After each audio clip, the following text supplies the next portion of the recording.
Friends, colleagues and listeners, here we are again, the second partner with Raft, and the gentleman I've got in front of me now, somebody I've known for a long, long time, think a lot of, and it's Lionel van der Walt. Walt. Yeah, otherwise it would be Walt Disney, wouldn't it? So Walt. Exactly, I'm not there yet. Thanks, right. Chris. Lionel van der Walt. Now, Lionel is the Chief Growth Officer with Raft. So Lionel, always a pleasure, my friend. Lovely to see you. Lionel, one of the questions, or the first questions that I asked Nisarg was why? Okay, so why did you join Raft, and what does it hold for you?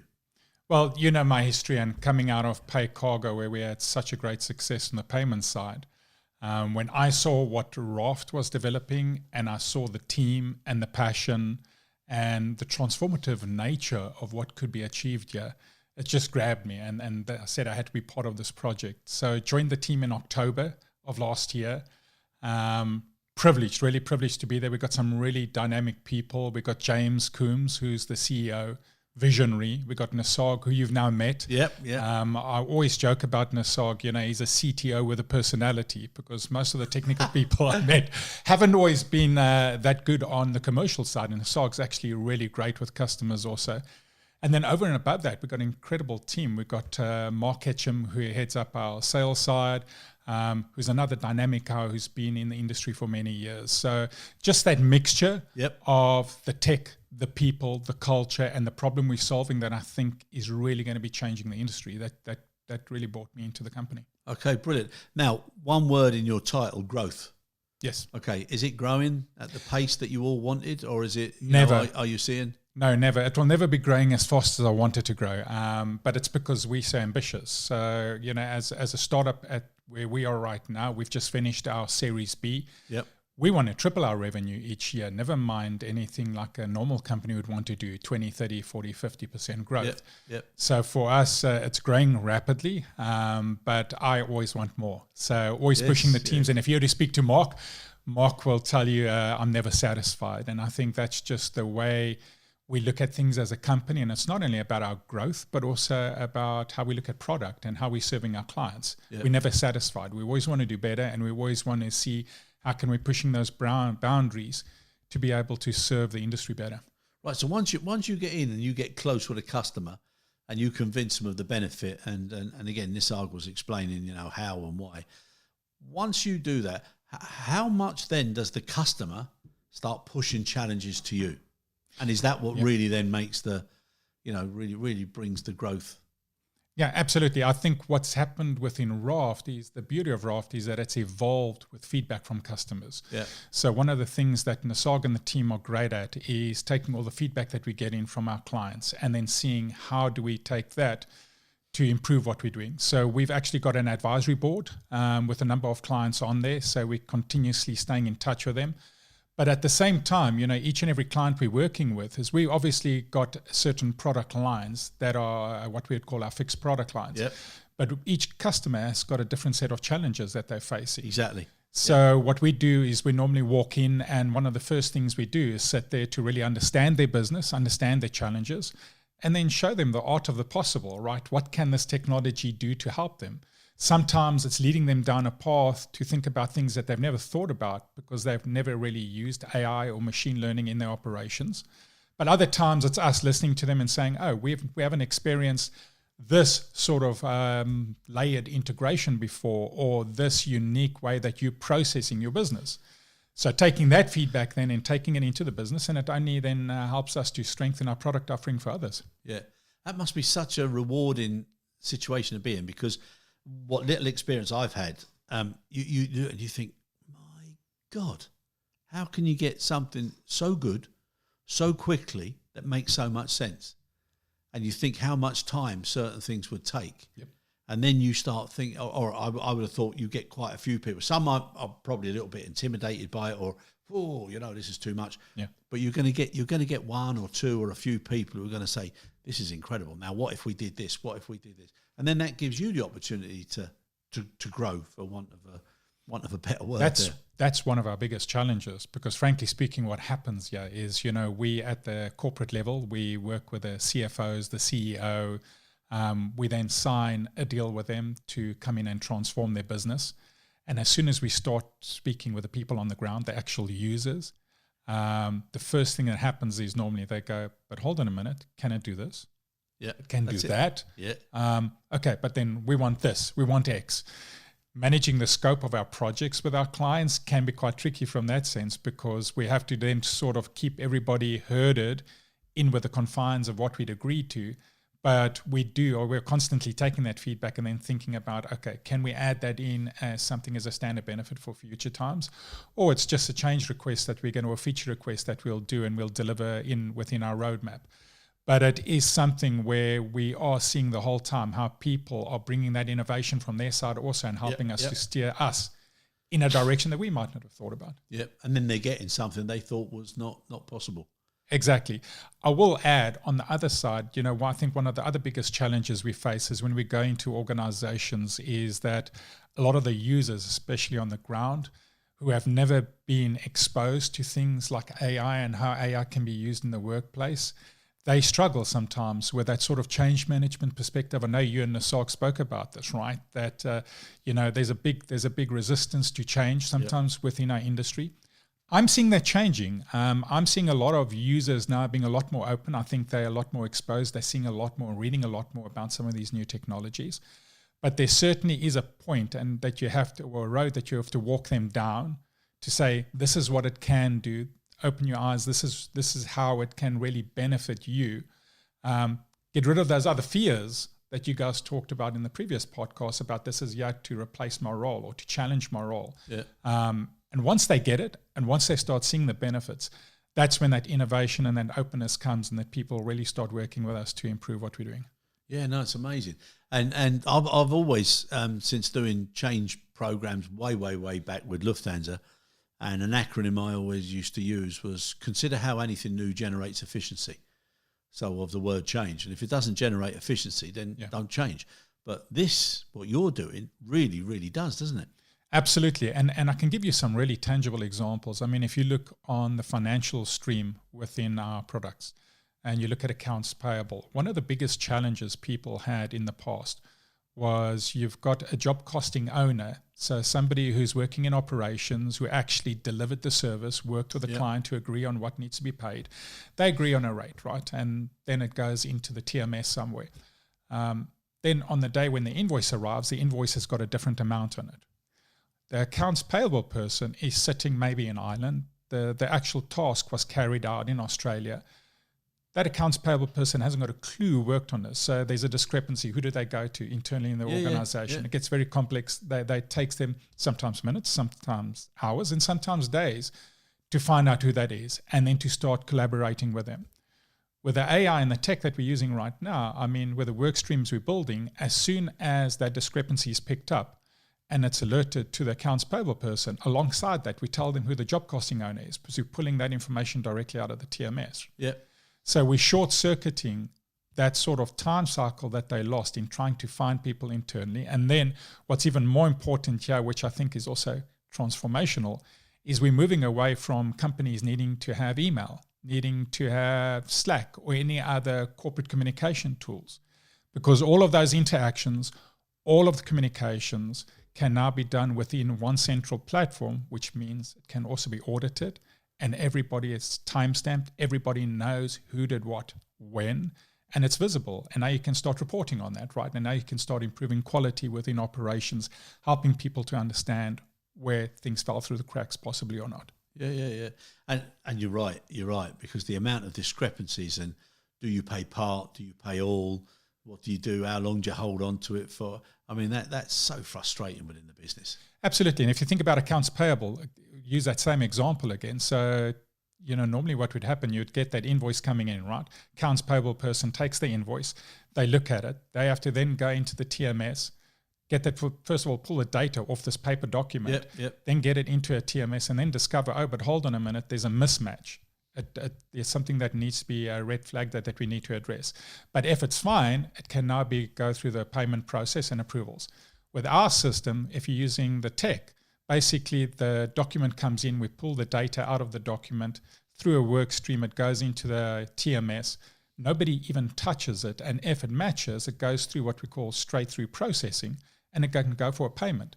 And then, On top of that, we've integrated with payment service providers like my old company, Pay Cargo, Cargo Sprints of the World, etc. All the payment service providers within the industry. The payment automatically, one touch, gets made, and then we process the reconciliation in the background. So all of those manual processes are now automated, allowing these accounts payable people to focus on the discrepancies and to really provide that customer service that I know Nasog talked about. Yeah, which is great. And then anything else, you've got more time to focus on and to reduce, and then gradually, everything becomes the norm. Yeah, and it's the same thing on the customs side. Customs people receive all these documents, right? And then they have to get all the data out of the documents, which takes about 90% of their time. And by the time they finish pulling all the data out of these, if you've got a document that's 100 pages, then only can they start looking at taking all the information and then applying all the regulations, making sure that the customs entry is done correctly. Yep. What we're doing now is we're automating all that laborious, tedious data, pulling it out of the documents, putting it into workflow, and they can just focus their attention on the regulatory side, which is what they're being paid for, really.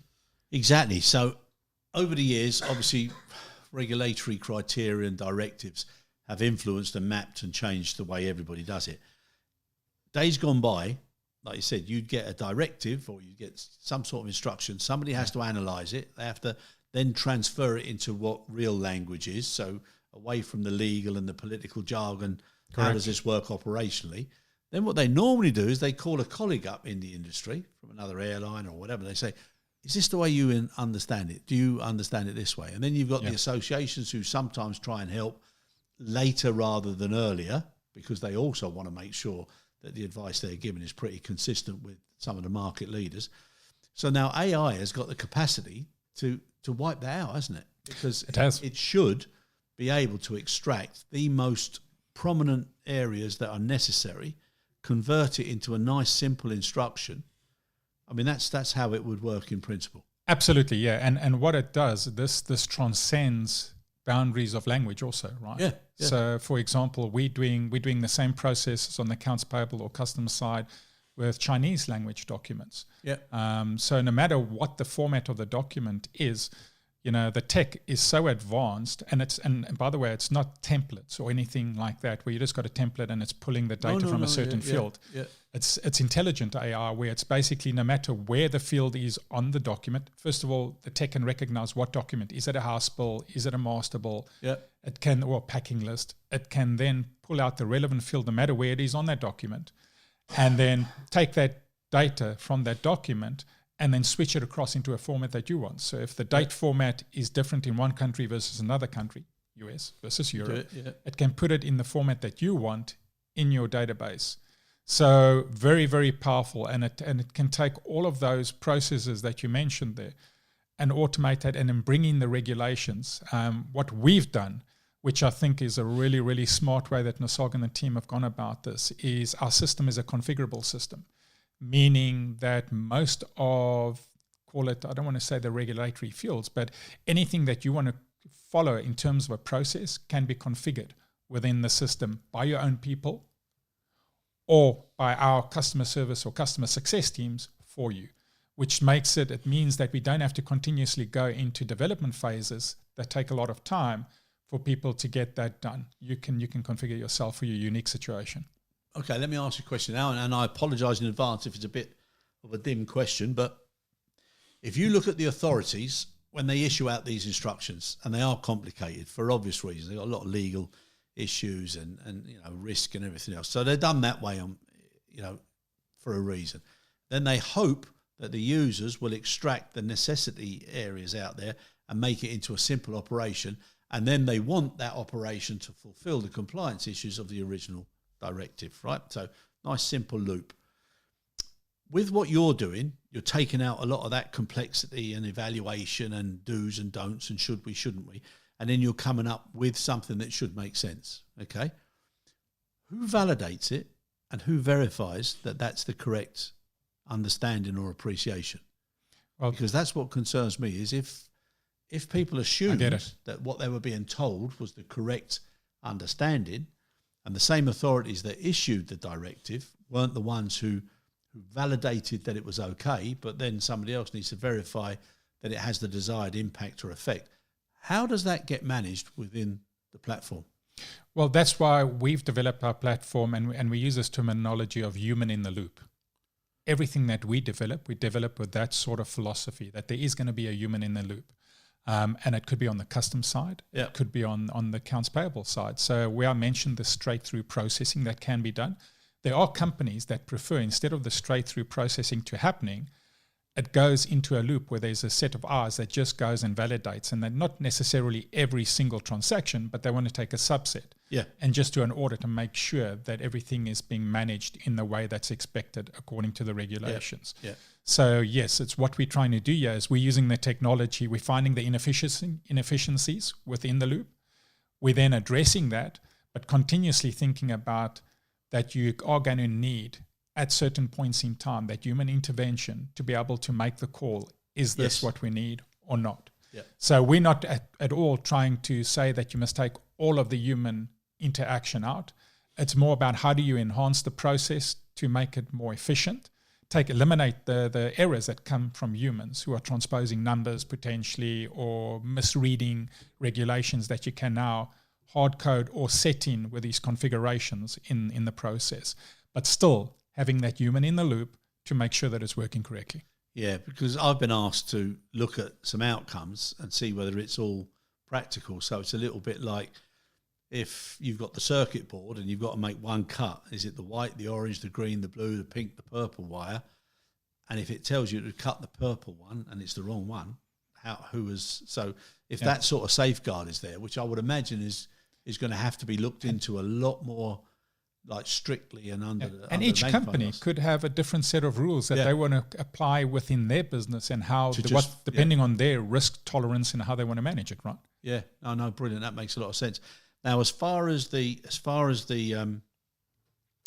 criteria of whether it's technical, whether it's regulatory, etc. Okay, now you come to the sustainability issue, and I know we were talking about this offline about people being seen to be green and saying the right thing, and why not just paint every single building, person, piece of equipment green, and everybody thinks you're green. But there is a lot of misconception and misdirection in this whole process, and everybody wants to stand up and make a statement. I will be, we will be, we promise, we will deliver.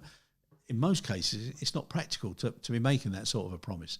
So I would imagine with some of the regulatory criteria that's going to come out now, whereby these same people who are standing up saying, we will, we want, we can, we hope, now they're going to be said, well, no, now these are the guidelines that you've got to use to show that you can.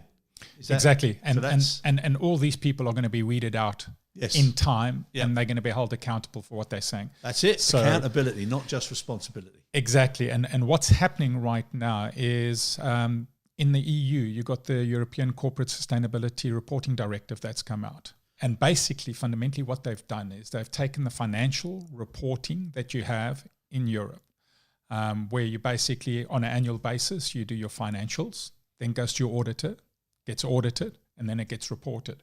They're taking that same framework, same auditors, now transposing that onto sustainability. So KPMG, Ernst & Young, all of these companies now are the ones that will be coming in and auditing your sustainability aspects. Now, part of that process is your greenhouse gas emissions. And this is where it becomes fundamentally critical for our industry, because what's happening is that some of the freight forwarders themselves, if they're large enough and if they are listed in Europe right now, they're going to have to start reporting their numbers for the 24 year at the start of 2025.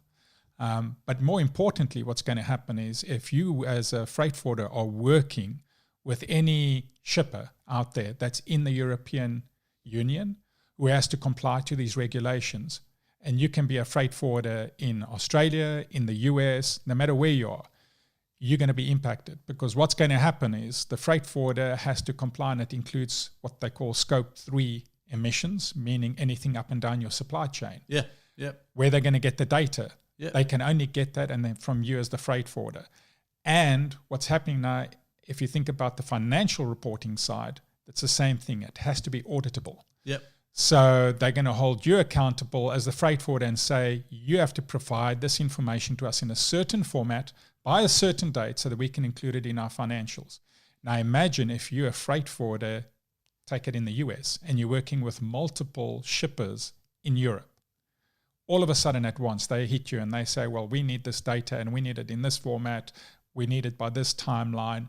You're going to be overwhelmed. And this is where companies like Raft comes in, right? Yeah. So we're using the tech now to basically say, okay, we can take all this data. We're already working with a lot of our clients, but it doesn't have to be one of our current clients, right? But we can take the data from the TMSs, from their visibility providers, from various different areas out of their business, sanitize the data, make sure it meets the rules that are required, ingest it into one of the calculation service providers, and then from there take that data as it comes out and then put it in the format that's required, be it in a simple emissions calculator that you've got on your website or the reporting that's required by the government agencies.